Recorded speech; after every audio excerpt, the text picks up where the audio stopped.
এবার বর্তমান স্বরাষ্ট্রমন্ত্রী সালাউদ্দিন আহমদকে গুমের ঘটনায় গ্রেপ্তার দেখানো হলো অবসরপ্রাপ্ত সেনা ও সাবেক র্যাব কর্মকর্তা জিয়াউল আহসানকে। এই ঘটনায় তিনি পুরোপুরি সম্পৃক্ত বলে দাবি করেছে প্রসিকিউশন। এছাড়া জুলাই হত্যাকাণ্ডে স্বরাষ্ট্র মন্ত্রণালয়ের সাবেক 2 সচিবের বিরুদ্ধে আনুষ্ঠানিক অভিযোগ দাখিল করে শুনানির দিন ধার্য করেছে আন্তর্জাতিক অপরাধ ট্রাইব্যুনাল।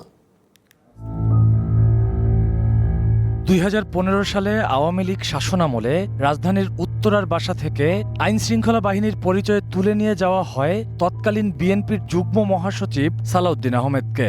ঘটনার 2 মাস পর ভারতের মেঘালয়ের শিলংয়ে উদ্ভ্রান্তের মতো তাকে ঘোরাঘুরি করতে দেখে উদ্ধার করে স্থানীয় পুলিশ। তারপর থেকে তিনি ভারতেই ছিলেন। জুলাই গণঅভ্যুত্থান পরবর্তী সময়ে দেশে ফিরে পুনর্গঠিত আন্তর্জাতিক অপরাধ ট্রাইব্যুনালে শেখ হাসিনা, সাবেক র্যাব কর্মকর্তা জিয়াউল আহসান সহ 7 জনের বিরুদ্ধে নিজের গুম সংক্রান্ত অভিযোগ জমা দেন সালাউদ্দিন আহমেদ। নগদ নিয়ে এলো হার না মানা হার অফার। সর্বনিম্ন 10,000 টাকা রেমিটেন্স নগদে পাঠালে থাকছে স্বর্ণের হার জেতার সুযোগ।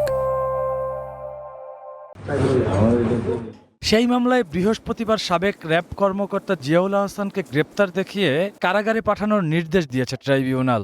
তদন্তে প্রাথমিকভাবে এই মামলার অন্যতম আসামি জনাব জিয়াউল আহসানের বিরুদ্ধে প্রাথমিক সম্পৃক্ততা পাওয়া যাওয়ায় তাকে আজকে এই ট্রাইব্যুনালে হাজির করা হয়েছিল এবং তাকে এই মামলায় গ্রেফতার দেখিয়ে কারাগারে প্রেরণ করা হয়েছে। এদিকে জুলাই গণঅভ্যুত্থানে মানবতাবিরোধী অপরাধের অভিযোগে সাবেক স্বরাষ্ট্র সচিব জাহাঙ্গীর আলম এবং সাবেক যুগ্ম সচিব ধনঞ্জয় কুমার দাসের বিরুদ্ধে আনুষ্ঠানিক অভিযোগ আমলে নিয়েছে ট্রাইব্যুনাল 2। জুলাই গণঅভ্যুত্থানে স্বরাষ্ট্র সচিব এবং স্বরাষ্ট্র মন্ত্রণালয়ের যুগ্ম সচিব হিসাবে ওনারা এই আন্দোলন দমনে যে সকল অপরাধ করেছেন, ফ্যাসিলিটেট করেছেন, কমপ্লিসিট করেছেন সেই অভিযোগ। জুলাই হত্যাকাণ্ডের আরেক মামলায় সাবেক মন্ত্রী দীপু মনি, সাবেক উপদেষ্টা তৌফিকে ইলাহি সহ সাবেক 10 মন্ত্রী এমপিকে আদালতে হাজির করা হয়। দীপু মনি ও তৌফিকে ইলাহি চৌধুরীর জামিন শুনানির দিন আগামী 17 সেপ্টেম্বর ধার্য করেছে আদালত।